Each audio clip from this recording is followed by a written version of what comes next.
Baik, assalamualaikum warahmatullahi wabarakatuh dan selamat pagi menjelang siang anak-anak. Eh, Bagaimana kabarnya anak-anak? Baik semua? Alhamdulillah. Alhamdulillah kalau baik semua. Jadi terima kasih buat anak-anak yang sudah hadir di sini, sudah meluangkan waktunya untuk mengikuti kegiatan ini. Jadi sebelum kita mulai kegiatan kita, ada baiknya kita berdoa. Baik, siapa di sini yang mau memimpin doa? Ya, silakan yang di sana untuk memimpin doa.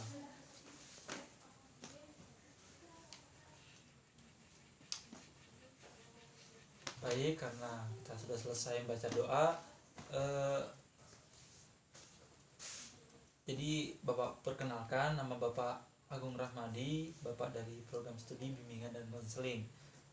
Jadi Bapak di sini akan memberikan layanan bimbingan klasikal kepada anak-anak dengan temanya yaitu motivasi dan prestasi belajar.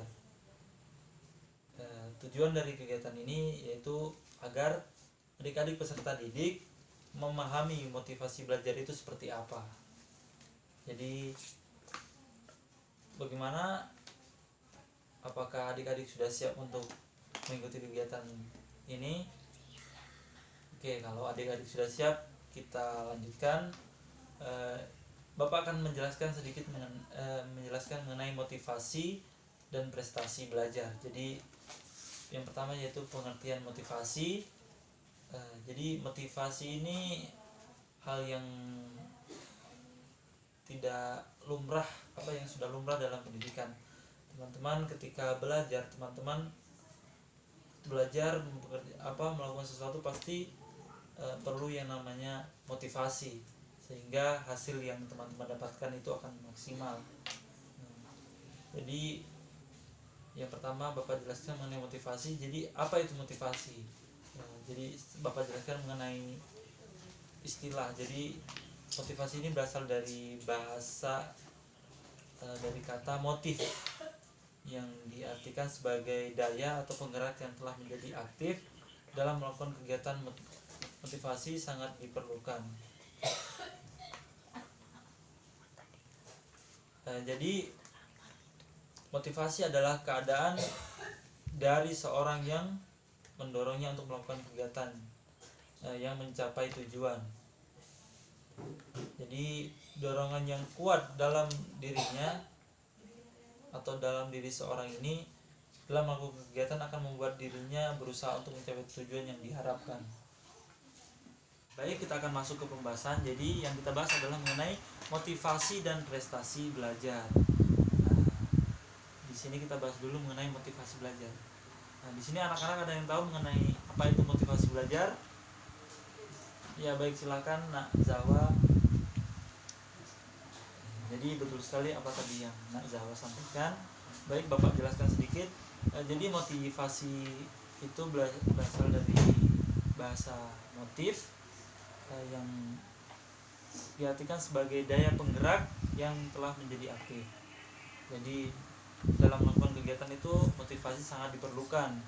Jadi motivasi adalah keadaan diri seorang yang mendorongnya untuk melakukan kegiatan yang mencapai tujuan. Jadi dorongan yang kuat dalam diri seseorang dalam melakukan kegiatan akan membuat dirinya.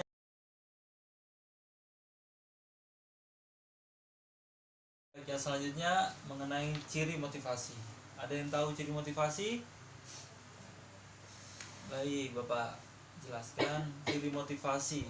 Jadi menurut Sudirman AM, ciri motivasi itu yang pertama selalu menghadapi tugas. Jadi anak yang selalu menghadapi tugas apapun yang diberikan pasti dia sangat termotivasi. Yang selanjutnya tidak memerlukan dorongan dari luar. Jadi dia berpartisipasi sebaik mungkin. Yang selanjutnya menunjukkan minat terhadap berbagai macam masalah. Jadi ketika dihadapkan berbagai macam masalah, tugas, anak itu selalu punya minat, punya semangat. Dan yang selanjutnya lebih senang kerja mandiri. Jadi anak yang selalu senang kerja mandiri berarti menunjukkan dirinya mampu, punya minat dan bisa. Kemudian yang selanjutnya yaitu cepat bosan pada hal yang rutin. Jadi hal yang dilakukan berpola, yang dilakukan berulang-ulang itu anak tersebut akan cepat bosan. Nah, dan yang selanjutnya itu dapat mempertahankan pendapatnya apabila sudah yakin pada sesuatu. Ya, jadi optimis. Jadi orang yang optimis adalah orang yang punya motivasi yang tinggi. Dan selanjutnya yaitu tidak mudah melepaskan hal yang diyakini itu. Dan yang terakhir yaitu senang mencari dan memecahkan soal-soal. Jadi itu tadi ciri-ciri motivasi. Yang selanjutnya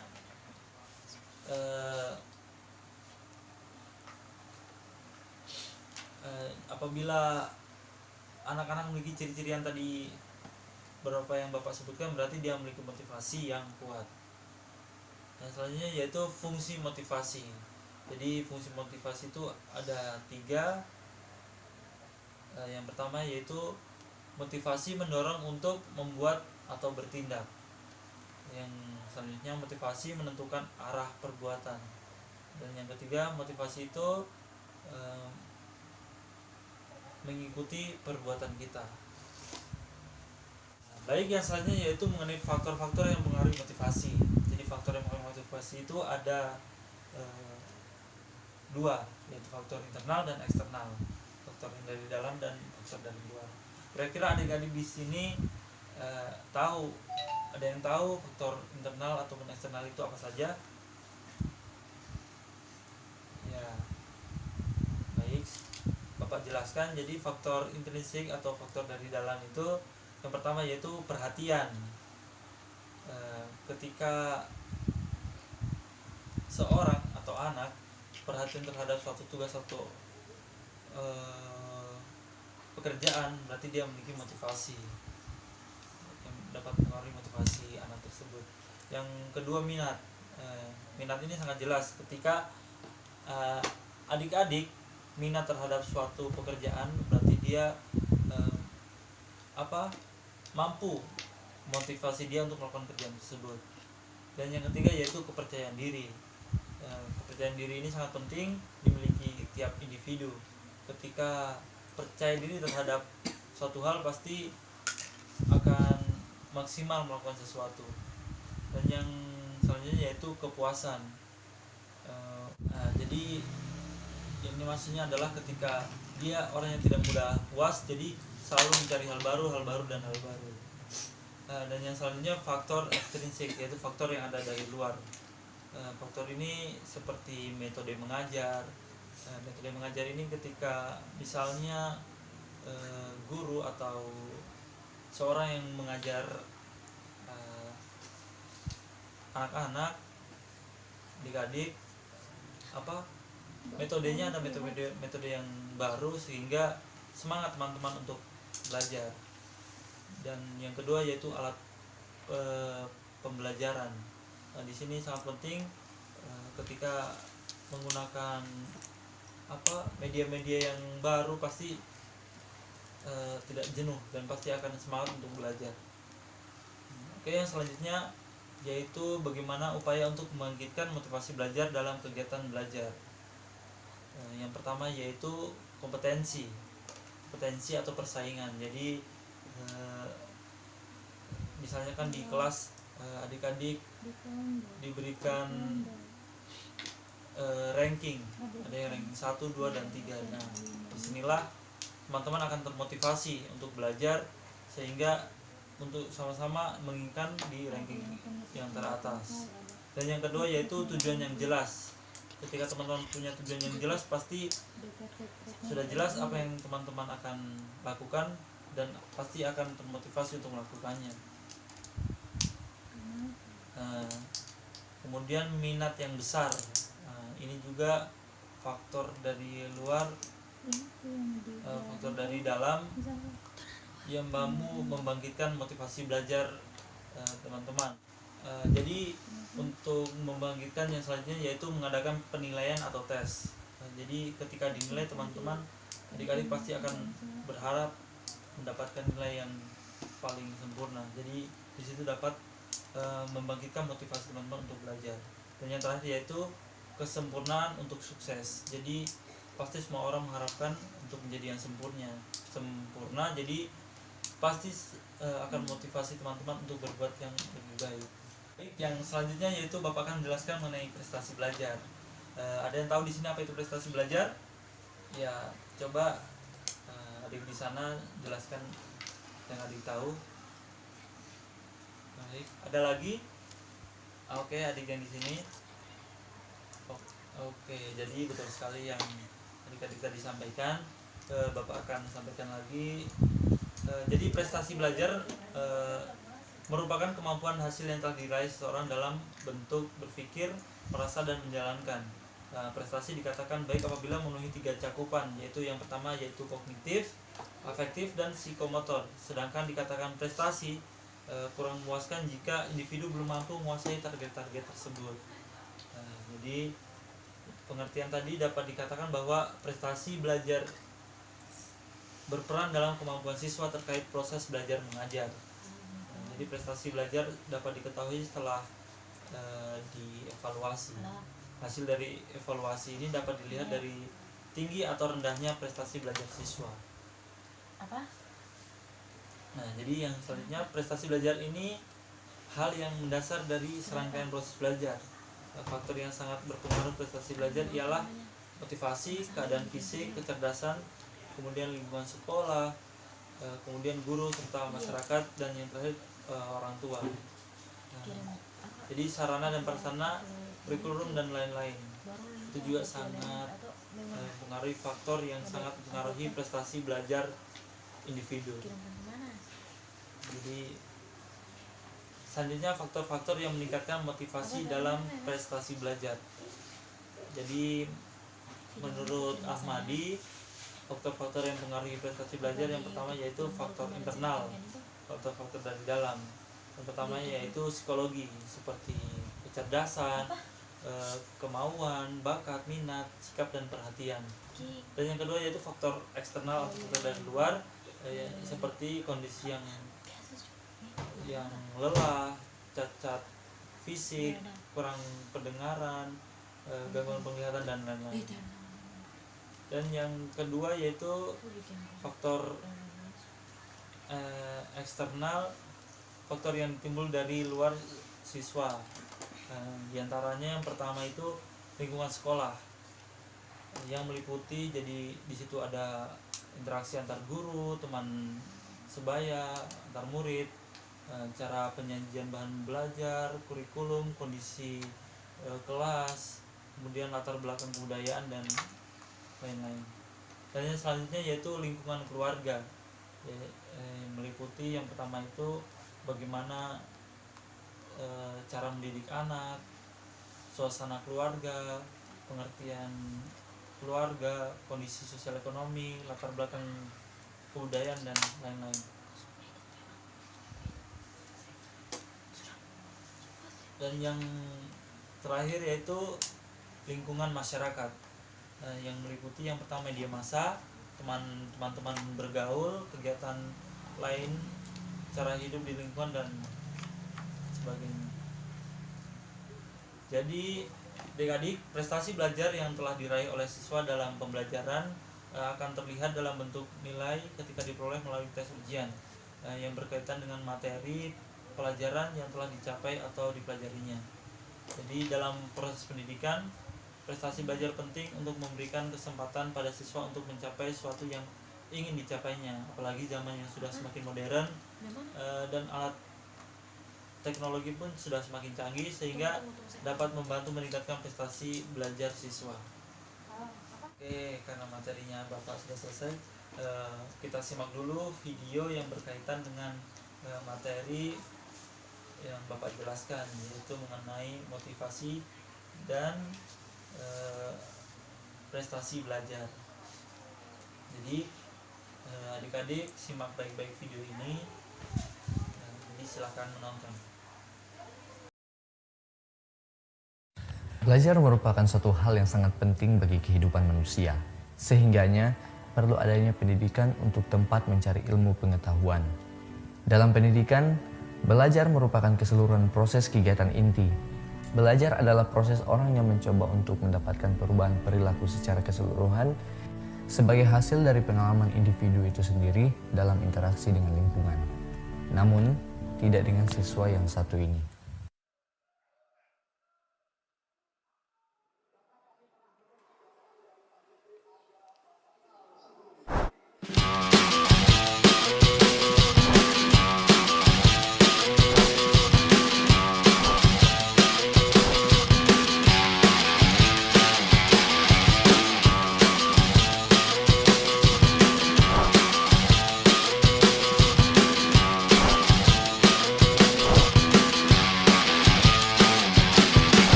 Amir, bangun. Iya Pak, Mana lembar jawabanmu? Waktu sudah selesai. tapi punya saya belum selesai.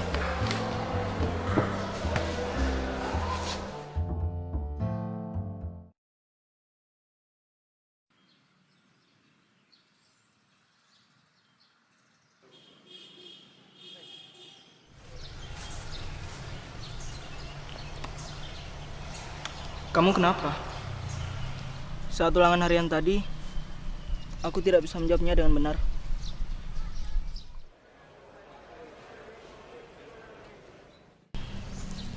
Memangnya semalam kamu belajar? Ya, belajar. Yakin? Coba kamu ingat lagi. Semalam aku WhatsAppan, terus main game dan nonton. Tapi kemarin aku belajar sampai selesai. Oh, tapi sampai jam berapa? Sampai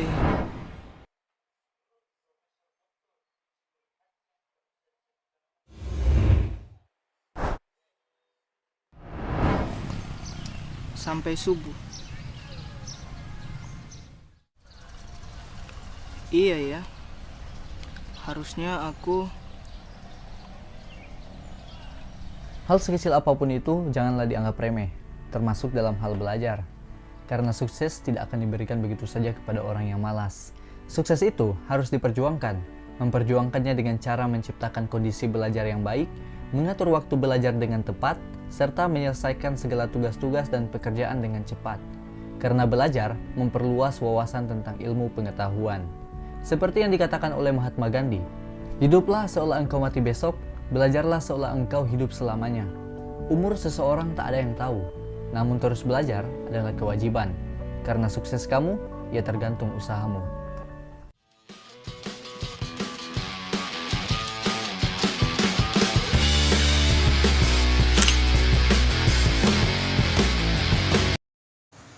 Terima kasih ya, sudah mengikuti bimbingan ini dengan sangat baik. Nah, jadi sebelum kita akhiri malah kita berdoa. Siapa lagi yang ingin memimpin doa? Oke, baik, silakan. Oke, karena kita sudah selesai berdoa, kita akhiri pertemuan kita. Bapak minta maaf bila ada kata-kata yang salah. Bapak akhiri, wabillahi taufiq wal hidayah. Wassalamualaikum warahmatullahi wabarakatuh. Waalaikumsalam warahmatullahi wabarakatuh.